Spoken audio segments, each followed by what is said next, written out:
Hello guys, welcome to new video. इस video में हम यूज नेम हुक को देखेंगे, समझेंगे कि यूज नेम हुक का यूज़ क्यों किया जाता है। यूज नेम हुक रिएक्ट में फंक्शनल कंपोनेंट में यूज होता है और इस हुक का यूज हम परफॉर्मेंस को ऑप्टिमाइज़ करने के लिए यूज़ करते हैं। लेकिन परफॉर्मेंस को ऑप्टिमाइज़ तो कर सकते हैं, लेकिन आपको पता कैसे लगेगा कि परफॉर्मेंस ऑप्टिमाइज़ करना है या नहीं करना है, तो इसे समझना बहुत ज़रूरी है। तो इस वीडियो में मैं यही दिखाऊंगा कि प्रॉब्लम कहाँ होती है और उसे हम यूज नेम हुक से कैसे सॉल्व कर सकते हैं। तो मैंने इसके लिए कॉम्पोनेंट बना लिया है। ये समझाने के लिए मैंने एक कॉम्पोनेंट बनाया है यूर डेमो के नाम से। आप कोई भी इस कॉम्पोनेंट बना सकते हैं और इसको मैंने इस ऐप कॉम्पोनेंट में कॉल कर लिया है। इससे ये हमारा यूआई में शो हो रहा है, यहाँ पे देख सकते हैं। तो अब एक प्रॉब्लम क्रिएट करते हैं, यानी कि वो यूज नो के बिना भी काम करेगा। तो इसे समझने के लिए वो दिखाना ज़रूरी है, इसलिए मैं उसको इम्प्लीमेंट करूँगा। देन उसके बाद देखेंगे कि क्या प्रॉब्लम आती है और फिर यूज नो से हम कैसे सॉल्व कर सकते हैं। तो यहाँ पे मैं एक डेटा बना देता हूँ, लिखते जाइए आप।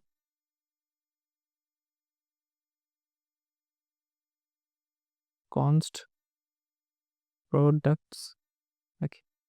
और हम एक डमी डेटा बना रहे हैं फ्रॉम, इसमें लेंथ ले लेते हैं 1000 का, ठीक है। और इसमें एक कॉल बैक होगा आई। इसके अंदर हम ऑब्जेक्ट ले लेते हैं जिसमें आईडी रहेगा, इंडेक्स, और नेम ले लेते हैं। नेम में क्या होगा, प्रोडक्ट ले लेते हैं और इसमें हम आई को रख देते हैं, यानी कि हमारे पास ये 1000 का लिस्ट बन के मिलेगा। तो इसे यहाँ पे देखने के लिए कंसोल कर लेते हैं। तो यहाँ पे देखेंगे ये यहाँ पे आ रहा है, ठीक है। तो अब क्या करेंगे, तो इसमें हम एक सर्च बनाते हैं जिसमें हम इस लिस्ट को रेंडर करेंगे। तो उसके लिए मैं एक स्टेट बना लेता हूँ,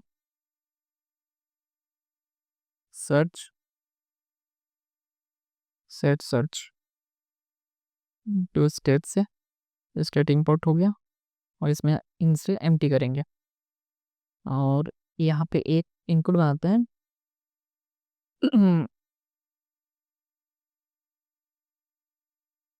ये ये इनपुट वैसा ही है, इसमें कुछ हार्ड एंड फास्ट नहीं है, सिंपल सा ही इनपुट है जो कि आप यूज़ करते हैं किसी भी इनपुट में। और इसमें एक ऑन चेंज रखते हैं जिससे हम डेटा को गेट कर सकें।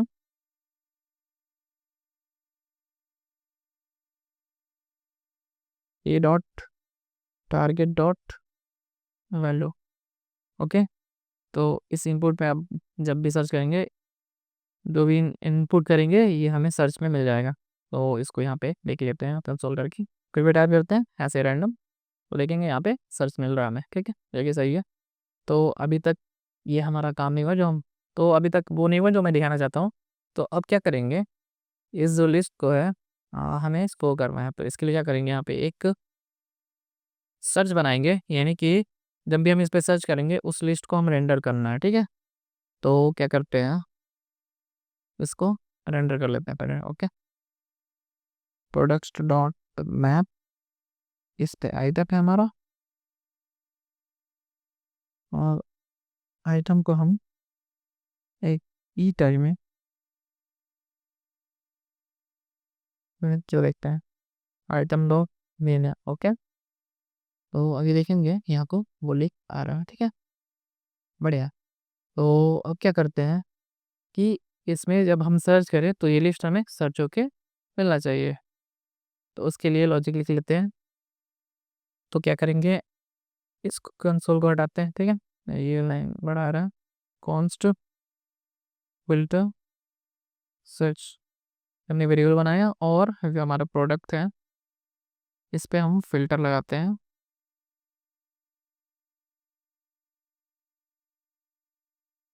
प्रोडक्ट लिस्ट हमारा प्रोडक्ट है और यहाँ पे हमने प्रोडक्ट पास किया, ठीक है। तो अब क्या करते हैं, इसको हम रिटर्न करेंगे, यानी कि हम इस प्रोडक्ट में नेम के अंदर तो लोअर केस करेंगे के सर्च फंक्शनैलिटी का लॉजिक है इंक्लूड्स लेपर्ड देन इंक्लूड किस पे लाएंगे हम,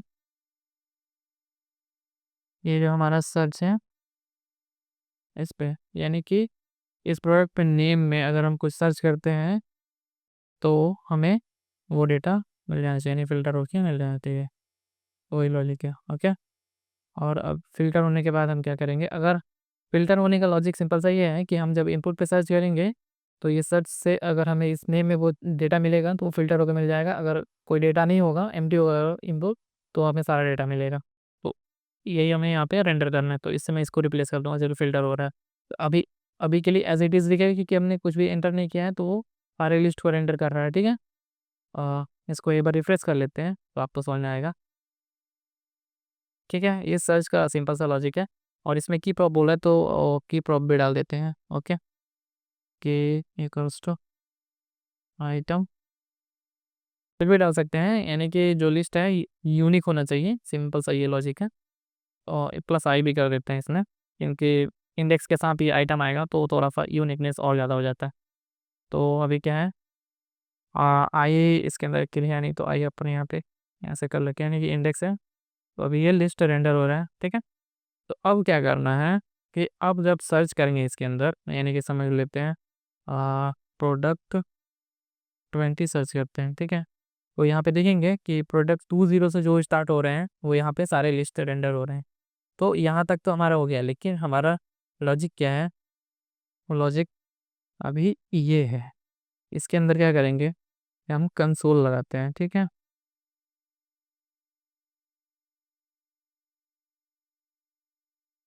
कंसोल लगाते हैं और फिल टविंग। ओके, यानी कि देखो एक फ़िल्टरिंग यहाँ पे चल रहा है, यानी कि हमारा लिस्ट जो है वो री रेंडर हो रहा है, यानी कि उसमें कैलकुलेशन बार बार हो रहा है। इसके अंदर हम कुछ टाइप भी करते हैं तो भी ये लिस्ट क्या है, कैलकुलेट करके वो हमें यहाँ पे शो कर रहा है, यानी कि इसका लोड बढ़ रहा है। ठीक है, अब एक प्रॉब्लम दिखाते हैं। ये हो गया हमारा सिंपल सर्च। अब क्या करेंगे, यहाँ पे बनाते हैं एक बटन। ठीक है, इसमें रहेगा काउंट और एक स्टेट बनाते हैं यहाँ पे कॉन्स्ट काउंट सेट काउंट, और ये भी यूज स्टेट होगा। ठीक है, और इसमें इनिशियली 0 कर देते हैं। और अब दिखाते हैं problem on click. On click में काउंट प्लस 1। ठीक है, ये हो गया, ये काउंट हो गया, और इस काउंट को शो भी कर लेते हैं तो एक्चुअली में दिखेगा कि काउंट इन पेमेंट हो है। तो इसको एक बार रिफ्रेश कर लेते हैं और मैं दिखाता हूँ ये शो क्या है अब।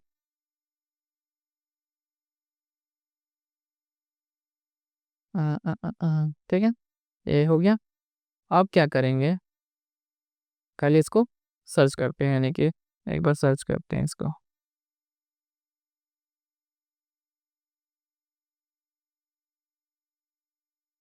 देखिए कैसा बिहेव कर रहा है, यानी कि इसमें हमने टाइप कर दिया फिर भी ये लोड ले रहा है। ठीक है, तो अब क्या करते हैं, इसमें टाइप करते हैं। ठीक है, तो फर्स्ट टाइम ये फ़िल्टरिंग चल रहा है, यानी कि अगर कंपोनेंट रेंडर होता है तो वो फ़िल्टर का जो लॉजिक है वो फ़िल्टर का लॉजिक चलता है।